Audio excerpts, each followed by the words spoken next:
Think No Evil, Inside the Story of the Amish Schoolhouse Shooting and Beyond is now available. It's written by Jonas Beiler.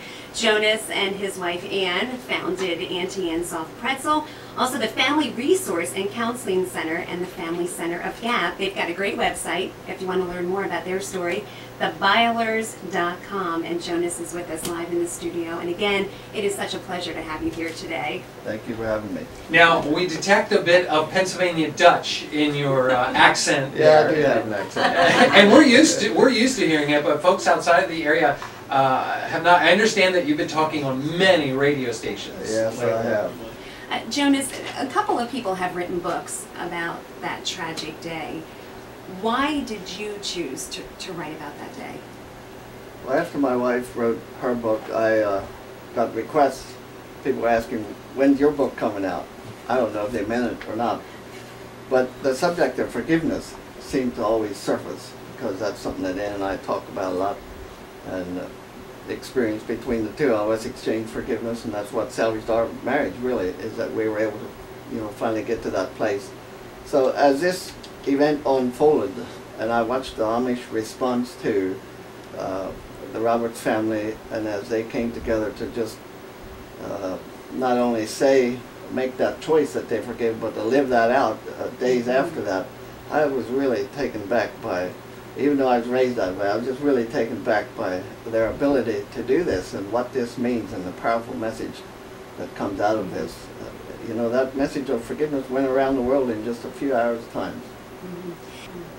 And you were raised Amish. Yes. So I would think you might understand how they forgive, but in these tragic circumstances that might change everything. I mean, some of us can't even understand. How can you forgive after something like that happens? Well, that is true, and it is hard to imagine, even just the last couple of days, some of the news that's been unfolding. You can think, with the title, Think No Evil, came from the grandfather saying to his grandson, we will think no evil of this man. And to think about these people that,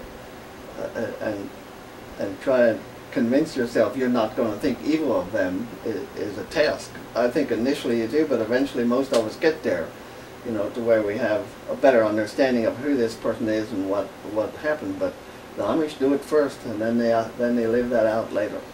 Now, Jonas, not only is your book telling the story of what happened October 2nd, 2006, when Charles Roberts entered the Nickel Mines Amish schoolhouse and bound and shot 10 schoolgirls and then committed suicide, but the book goes beyond that, and it's about forgiveness. That's the major theme and the power that comes from such a decision. You were telling me off the mic, we think forgiveness, we think reconciliation, and we sometimes think they're one and the same, but you say they're different.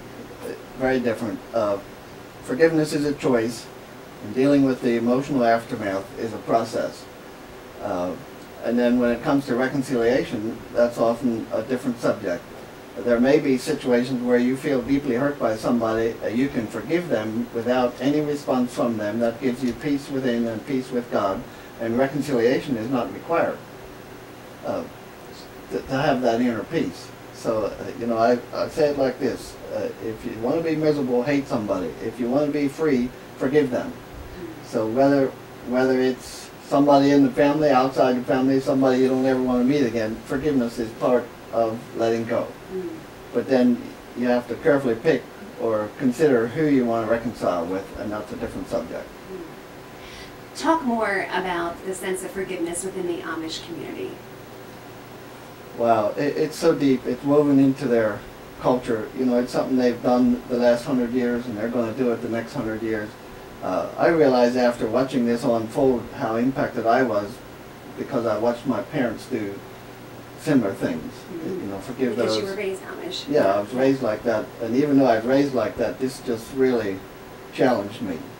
But I watched my parents. My brother was killed in '68, head-on collision with a stone truck. He was riding a motorcycle, and it was an unfortunate accident. But the truck driver came back and said to my parents, I wish I could at least pay a fine, to just pay something.